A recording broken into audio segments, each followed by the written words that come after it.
I'd like to tell you about the strangest secret in the world. Not long ago, Albert Schweitzer, the great doctor and Nobel Prize winner, was being interviewed in London, and a reporter asked him, "Doctor, what's wrong with men today?" The great doctor was silent a moment, and then he said, "Men simply don't think." And it's about this that I want to talk with you. We live today in a golden age. This is an era that man has looked forward, dreamed of, and worked toward for thousands of years. But since it's here, we pretty well take it for granted. We in America are particularly fortunate to live in the richest land that ever existed on the face of the earth, a land of abundant opportunity for everyone. But do you know what happens? Let's take 100 men who start even at the age of 25. Do you have any idea what will happen to those men by the time they're 65? These 100 men who all start even at the age of 25 believe they're going to be successful. If you asked any one of these men if he wanted to be a success, he'd tell you that he did. And you'd notice that he was eager toward life, that there was a certain sparkle to his eye, an erectness to his carriage, and life seemed like a pretty interesting adventure to him. But by the time they're 65, 1 will be rich, 4 will be financially independent, 5 will still be working, 54 will be broke. Now think a moment. Out of the 100, only 5 make the grade. Why do so many fail? What has happened to the sparkle that was there when they were 25? What's become of the dreams, the hopes, the plans? And why is there such a large disparity between what these men intended to do and what they actually accomplished? When we say about 5% achieve success, we have to define success. And here's the definition. Success is the progressive realization of a worthy ideal. If a man is working toward a predetermined goal and knows where he's going, that man is a success. If he's not doing that, he's a failure. Success is the progressive realization of a worthy ideal. Rollo May, the distinguished psychiatrist, wrote a wonderful book called Man's Search for Himself. And in this book he says, the opposite of courage in our society is not cowardice, it is conformity. And there you have the trouble today. It's conformity. People acting like everyone else, without knowing why, without knowing where they're going. Now think of it. In America right now, there are over 14 million people 65 years of age and over, and about 13 million of these 14 million are broke. They're dependent on someone else for life's necessities. Now, we learn to read by the time we're 7. We learn to make a living by the time we're 25. Usually, by that time, we're not only making a living, we're supporting a family. And yet, by the time we're 65, we haven't learned how to become financially independent in the richest land that has ever been known. Why? We conform. And the trouble is that we're acting like the wrong percentage group, the 95% who don't succeed. Now, why do these people conform? Well, they don't know, really. These people believe that their lives are shaped by circumstances, by things that happen to them, by exterior forces. They're outer-directed people. A survey was made one time that covered a lot of men, working men, and these men were asked this question. Why do you work? Why do you get up in the morning? 19 out of 20 had no idea. If you ask them, they'll say, everyone goes to work in the morning. And that's the reason they do it, because everyone else is doing it. Now let's get back to our definition of success. Who succeeds? The only man who succeeds is the man who is progressively realizing a worthy ideal. He's the man who says, I'm going to become this, and then begins to work toward that goal. I'll tell you who the successful people are. A success is the school teacher who's teaching school because that's what she wanted to do. The success is the woman who's a wife and mother because she wanted to become a wife and mother and is doing a good job of it. The success is the man who runs the corner gas station because that's what he wanted to do. The success is the successful salesman who wants to become a top-notch salesman and grow and build with his organization. A success is anyone who is doing deliberately a predetermined job because that's what he decided to do deliberately. But only 1 out of 20 does that. That's why today there isn't really any competition, unless we make it for ourselves. Instead of competing, all we have to do is create. Now, for 20 years, I looked for the key which would determine what would happen to a human being. Was there a key, I wanted to know, which would make the future a promise that we could foretell to a large extent? Was there a key that would guarantee a person's becoming successful if he only knew about it and knew how to use it? Well, there is such a key, and I've found it. Have you ever wondered why so many men work so hard and honestly without ever achieving anything in particular, and others don't seem to work hard and yet seem to get everything? They have the magic touch. You've heard them say that about someone. Everything he touches turns to gold. And have you ever noticed that a man who becomes successful tends to continue to become successful, and on the other hand, have you noticed how a man who is a failure tends to continue to fail? It's because of goals. Some of us have them, some don't. People with goals succeed because they know where they're going. Now think of a ship leaving a harbor, and think of it with the complete voyage mapped out and planned. The captain and crew know exactly where it's going and how long it will take. It has a definite goal. 9,999 times out of 10,000 it will get to where it started out to get. Now let's take another ship, just like the first, only let's not put a crew on it, or a captain at the helm. Let's give it no aiming point, no goal, no destination. We just start the engines and let it go. I think you'll agree with me that if it gets out of the harbor at all, it will either sink or wind up on some deserted beach a derelict. It can't go any place because it has no destination and no guidance. It's the same with a human being. Take the salesman, for example. There is no other person in the world today with the future of a good salesman. Selling is the world's highest paid profession, if we're good at it and if we know where we're going.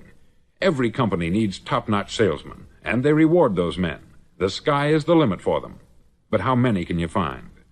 Someone once said, the human race is fixed, not to prevent the strong from winning, but to prevent the weak from losing. The American economy today can be likened to a convoy in time of war. The entire economy is slowed down to protect its weakest link, just as the convoy had to go at the speed that would permit its slowest vessel to remain in formation. That's why it's so easy to make a living today. It takes no particular brains or talent to make a living and support a family today. So we have a plateau of so-called security, if that's what a person's looking for. But we do have to decide how high above this plateau we want to aim for. Now let's get back to the strangest secret in the world, the story that I wanted to tell you today. Why do men with goals succeed in life, and men without them fail? Well, let me tell you something which, if you really understand it, will alter your life immediately. If you understand completely what I'm going to tell you from this moment on, your life will never be the same again. You'll suddenly find that good luck just seems to be attracted to you. The things you want just seem to fall in line. And from now on, you won't have the problems, the worries, the gnawing lump of anxiety that perhaps you've experienced before. Doubt, fear, well, they'll be things of the past. Here's the key to success, and the key to failure. We become what we think about. Now let me say that again. We become what we think about. Throughout all history, the great wise men and teachers, philosophers and prophets have disagreed with one another on many different things. It is only on this one point that they are in complete and unanimous agreement. Listen to what Marcus Aurelius, the great Roman emperor, said. He said, "A man's life is what his thoughts make of it." Disraeli said this, "Everything comes if a man will only wait.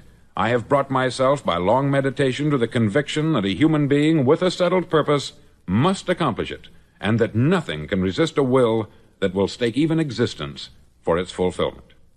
Ralph Waldo Emerson said this, "A man is what he thinks about all day long."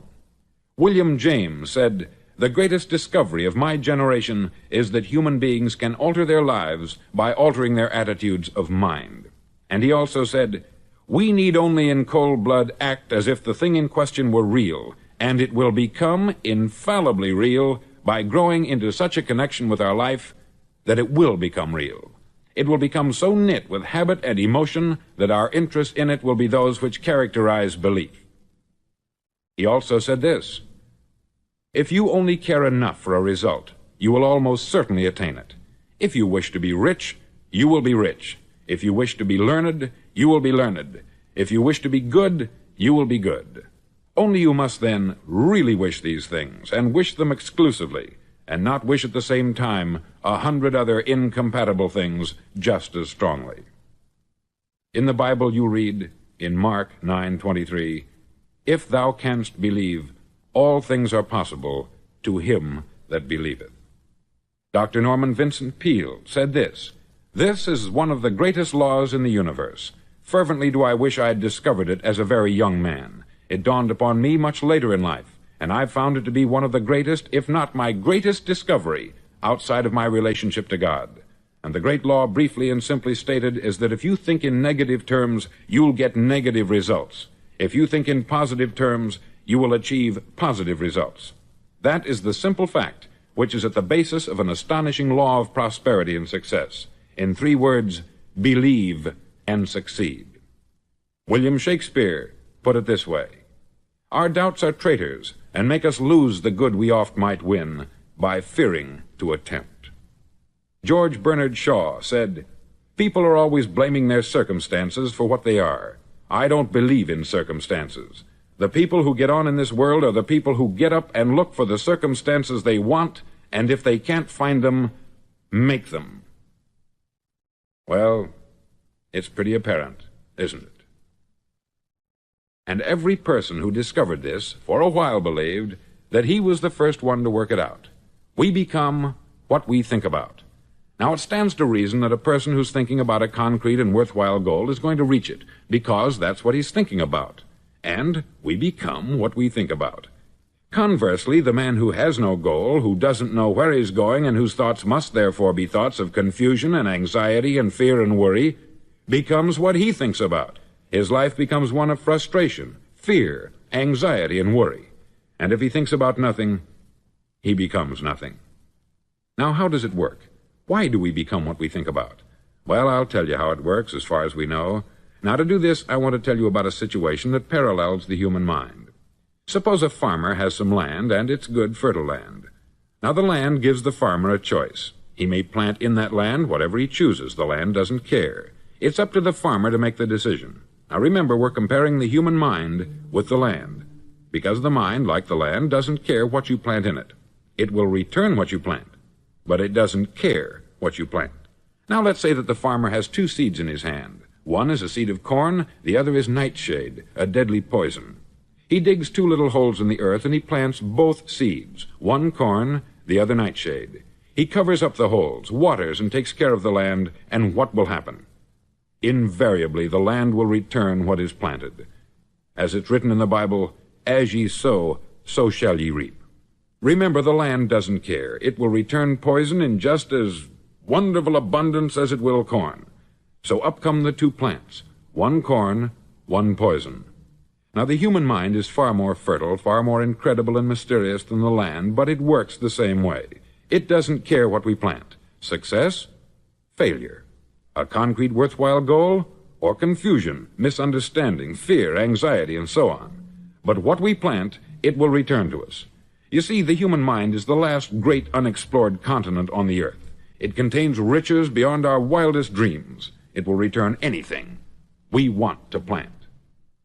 Now, you might say, well, if that's true, why don't people use their minds more? Well, I think they've figured out an answer to that, too. Our mind comes as standard equipment at birth. It's free, and things that are given to us for nothing we place little value on. Things that we pay money for, we value. The paradox is that exactly the reverse is true. Everything that's really worthwhile in life came to us free. Our mind, our soul, our body, our hopes, our dreams, our ambitions, our intelligence, our love of family and children and friends. All these priceless possessions are free, but the things that cost us money are actually very cheap and can be replaced at any time. A good man can be completely wiped out and make another fortune. He can do that several times. Even if our home burns down, we can rebuild it, but the things we got for nothing, we can never replace. The human mind isn't used merely because we take it for granted. Familiarity breeds contempt. It can do any kind of job we assign to it, but generally speaking, we use it for little jobs instead of big, important ones. Universities have proved that most of us are operating on about 10% of our abilities. Decide now, what is it you want? Plant your goal in your mind.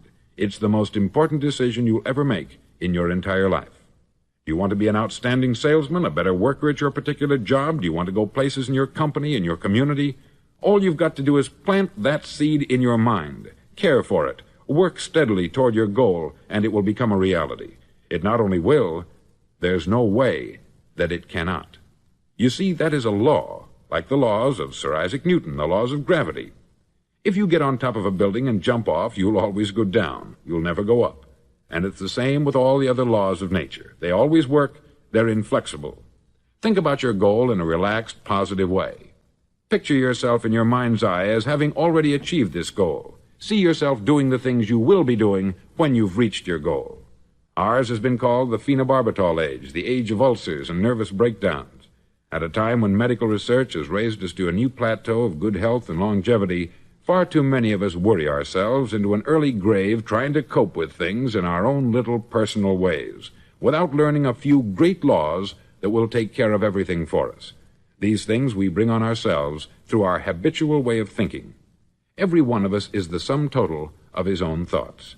He is where he is because that is exactly where he really wants to be, whether he'll admit that or not. Each of us must live off the fruit of his thoughts in the future, because what you think today and tomorrow, next month and next year, will mold your life and determine your future. You're guided by your mind. I remember one time I was driving through Arizona and I saw one of those giant earth-moving machines roaring along the road at about 35 miles an hour with what looked like 20 tons of dirt in it, a tremendous, incredible machine, and there was a little man perched way up on top with the wheel in his hands guiding it. And as I drove along, I was struck by the similarity of that machine to the human mind. Just suppose you're sitting at the controls of such a vast source of energy. Are you going to sit back and fold your arms and let it run itself into a ditch? Or are you going to keep both hands firmly on the wheel and control and direct this power to a specific, worthwhile purpose? It's up to you. You're in the driver's seat. You see, the very law that gives us success is a two-edged sword. We must control our thinking. The same rule that can lead a man to a life of success, wealth, happiness, and all the things he's ever dreamed of for himself and his family, that very same law can lead him into the gutter. It's all in how he uses it, for good or for bad. This is the strangest secret in the world. Now, why do I say it's strange, and why do I call it a secret? Actually, it isn't a secret at all. It was first promulgated by some of the earliest wise men, and it appears again and again throughout the Bible. But very few people have learned it, understand it. That's why it's strange, and why, for some equally strange reason, it virtually remains a secret. I believe that you could go out and walk down the main street of your town and ask one man after another what the secret of success is, and you probably wouldn't run into one man in a month who could tell you. Now, this information is enormously valuable to us, if we really understand it and apply it. It's valuable to us not only for our own lives, but the lives of those around us, our family, employees, associates, and friends. Life should be an exciting adventure. It should never be a bore. A man should live fully, be alive. He should be glad to get out of bed in the morning. He should be doing a job he likes to do because he does it well. One time I heard Grove Patterson make a speech, the editor-in-chief of the Toledo Daily Blade, and as he concluded his speech, he said something that I've never forgotten. He said something like this: "My years in the newspaper business have convinced me of several things, among them that people are basically good, and that we came from someplace, and we're going someplace. So we should make our time here an exciting adventure. The architect of the universe didn't build a stairway leading nowhere." And the greatest teacher of all, the carpenter from the plains of Galilee, gave us the secret time and time again. "As ye believe, so shall it be done unto you." I've explained the strangest secret in the world and how it works. Now I want to explain how you can prove to yourself the enormous returns possible in your own life by putting this secret to a practical test. I want you to make a test that will last 30 days. Now, it isn't going to be easy. If you'll give it a good try, it will completely change your life for the better. Back in the 17th century, Sir Isaac Newton, the English mathematician and natural philosopher, gave us some natural laws of physics which apply as much to human beings as they do to the movement of bodies in the universe. Now, one of these laws is that for every action, there is an equal and opposite reaction. Simply stated, as it applies to you and me, it means we can achieve nothing without paying the price. The results of your 30-day experiment will be in direct proportion to the effort you put forth. To be a doctor, you must pay the price of long years of difficult study. To be successful in selling, and remember that each of us succeeds to the extent of his ability to sell, selling our families on our ideas, selling education in schools, selling our children on the advantages of living the good and honest life, selling our associates and employees on the importance of being exceptional people, to, of course, the profession of selling itself. But to be successful in selling our way to the good life, we must be willing to pay the price. Now, what is that price? Well, it's many things. First, it's understanding emotionally, as well as intellectually, that we literally become what we think about, that we must control our thoughts if we're to control our lives. It's understanding fully that, as ye sow, so shall ye reap. Secondly, it's cutting away all the fetters from the mind and permitting it to soar as it was divinely designed to do. It's the realization that your limitations are self-imposed, and that the opportunities for you today are enormous beyond belief. It's rising above narrow-minded pettiness and prejudice. Thirdly, to use all your courage to force yourself to think positively on your own problem, to set a definite and clearly defined goal for yourself, to let your marvelous mind think about your goal from all possible angles, to let your imagination speculate freely upon many different possible solutions, to refuse to believe there are any circumstances sufficiently strong to defeat you in the accomplishment of your purpose, to act promptly and decisively when your course is clear, and to keep constantly aware of the fact that you are, at this moment, standing in the middle of your own acre of diamonds, as Russell Conwell used to point out. Fourth, save at least 10% of what you earn. It's also remembering that no matter what your present job, it has enormous possibilities if you're willing to pay the price. Now let's just go over the important points in the price each of us must pay to achieve the wonderful life that can be ours. It is, of course, worth any price. 1, you will become what you think about. 2, remember the word imagination. Let your mind soar. 3, courage. Concentrate on your goal every day. 4, save 10% of what you earn. And action. Ideas are worthless unless we act on them.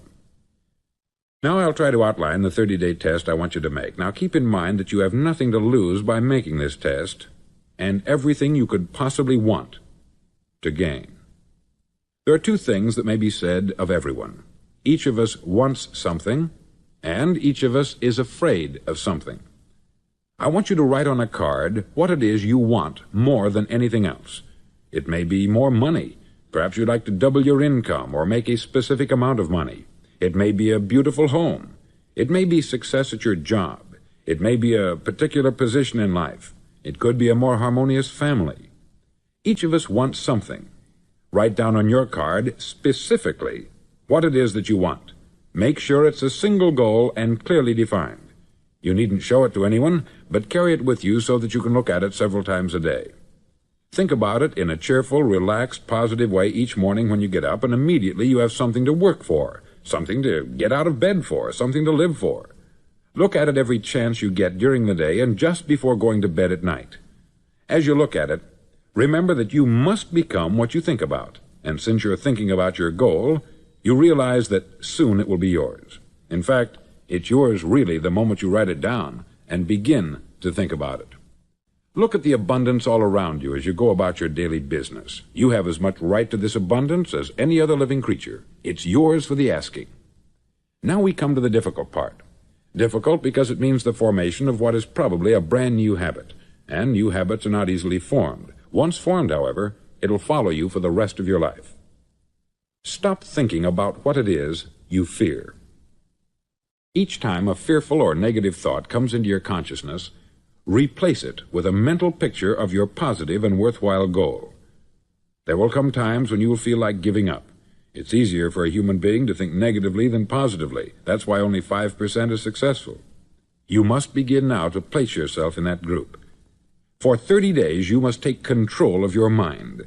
It will think only about what you permit it to think. Each day for this 30-day test, do more than you have to do. In addition to maintaining a cheerful, positive outlook, give of yourself more than you've ever done before. Do this knowing that your returns in life must be in direct proportion to what you give. The moment you decide on a goal to work toward, you're immediately a successful person. You're then in that rare and successful category of people who know where they're going. Out of every 100 people, you belong to the top 5. Don't concern yourself too much with how you're going to achieve your goal. Leave that completely to a power greater than yourself. All you have to do is know where you're going.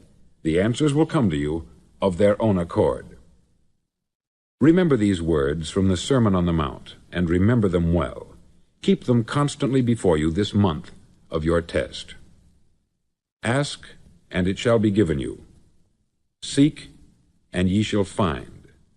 Knock, and it shall be opened unto you. For every one that asketh receiveth, and he that seeketh findeth, and to him that knocketh it shall be opened. It's as marvelous and as simple as that. In fact, it's so simple that in our seemingly complicated world it's difficult for an adult to understand that all he needs is a purpose and faith. For 30 days, do your best. If you're a salesman, go at it as you've never done before, not in hectic fashion, but with the calm, cheerful assurance that time well spent will give you the abundance in return you deserve and want. No matter what your job, do it as you've never done it before for 30 days. And if you've kept your goal before you every day, you'll wonder and marvel at this new life you've found.